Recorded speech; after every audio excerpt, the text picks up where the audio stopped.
Good afternoon. Thank you for joining us today.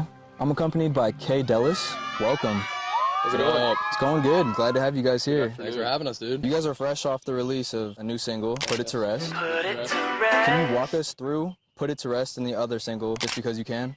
We're trying to make dance music. We have some experiences with the Atlanta club life scene or whatever. That's kind of what we're trying to emulate. It's just something that we can tap into because I think it's real for us, and that this is something that we're experiencing in this stage of our life. And so it seems like it's a genuine thing to kind of express. I see that, yeah. I think that makes sense. It's almost a critique of that same scene of, a lot of people in our generation are very caught up in the nightlife. And I don't take urgent pop necessarily as shrouding it, more of just kind of looking at it, making observations, not necessarily saying, it's good or bad. Good or bad. It's not biased. No, I wouldn't say it's biased. It's just enjoyable. I'm not gonna lie. Put It to Rest seems kind of like a city boy anthem. Most definitely. Well, I think it's a little, I don't want to say ironic, but it's definitely not from our perspective. Okay. It's not, the lyrics are pretty cut and dry, but it's not something I would endorse, that's for sure. No, it's definitely a city boy anthem, and it's just stories from perspectives. It's almost like vignettes of ideas of things within this realm of partying and dancing. And I see. It's almost like if you look at, I don't know if you've ever seen the film Magnolia. I've not. By PTA. It's might have just put me on. Vignettes of people's lives, and it just kind of interconnects with each other. And I would say the album is kind of modal of that.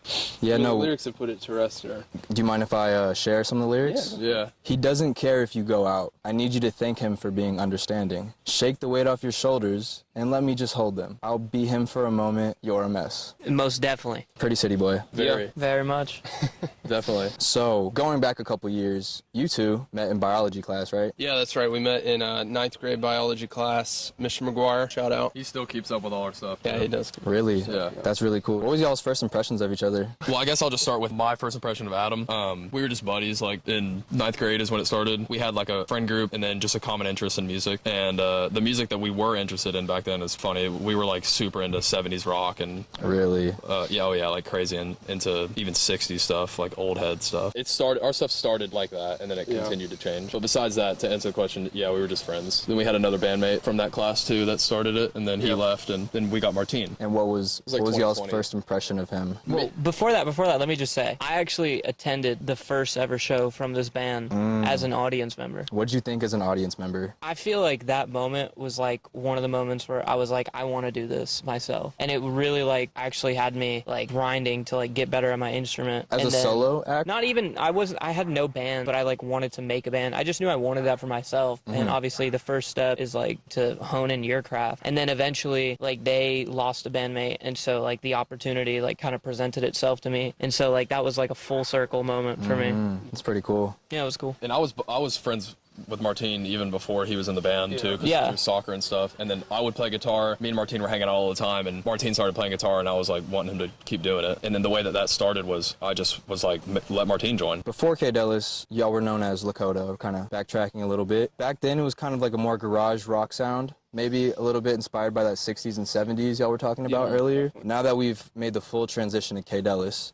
I feel we're more genreless. Do we feel it was always there, or how did y'all get to this part of the creation process? I think we spent a lot of time trying to decide what our genre was going to be, probably too much time, and then we finally unlocked, being able to do a whole album from our basement. Once we were able to do that at the quality... We're talking about the world's greatest race car driver. Yeah. Okay. Once we were able to unlock that quality that we could do it, it became genreless, I would say. It's because we could create really anything. We listen to a ton of music, so there are days where, might want to have a little country thing going on, or might want to do something maybe more EDM based or whatever it is. Yeah, we got to diversify. We were listening to a lot of Men I Trust, and we were obsessed with that in the past winter when we were writing. So what is the writing process like? So nowadays we each do our own thing. We don't really write together at all. Okay, unless it's down to the last couple finishing touches on a song. Put It to Rest, for example, pretty much the entire production was done before anyone had even heard it. And then I think Jack hopped on and we did the vocals and whatnot. So you started Put It to Rest? Yeah.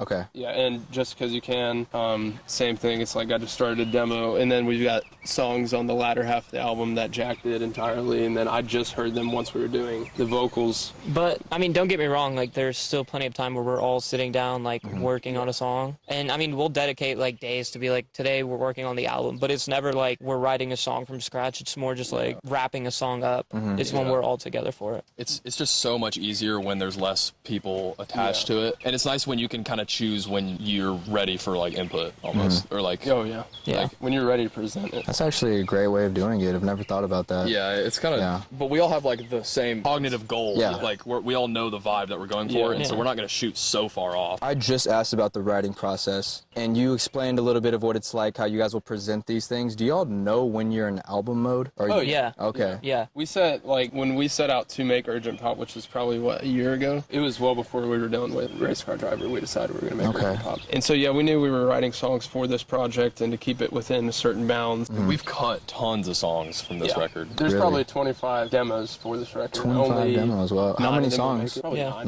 9. Okay. 9 or 10, maybe. This current state of Kaydelis, it sounds like you guys have been experimenting with a little bit of some new things, but it also sounds like you're in the pocket and you've been there for a while. Do you guys feel like this just came naturally, or did you get there by accident? The new sound, especially for Urgent Pop, we wanted to use a lot of, break beats, 4 on the floor type stuff, but, everybody can do that. So what we wanted to, putting 606s on almost every track. I saw that on the TikTok. Yeah, that's our sauce right now. Just putting that drum machine on there. It just has a nice warm vintage sound, almost like a 90s or early 2000s nostalgia, which you mentioned earlier. And there's certain synth sounds that we repurpose and we'll use intentionally across the record in certain spots, whether it be like right up in the front or it's kind of there, but it's in the back and I've stuff. definitely been hearing some experimentation. All the synths we use are like different plugin software. You and stuff. couldn't tell, I'm not gonna lie. It's pretty Saturation. damn close, yeah. We're freaks about like audio quality and mix quality. A lot of people don't think it sets you apart, but it does, especially at this level. Yeah, I mean, I just don't know that many bands, at our age who are coming out with quality mixes. That's not to say not quality songs, because if it's a good song, that doesn't matter. No, like you said, like, Put It to Rest, definitely, I feel like I could hear it on the radio, and that was all in-house.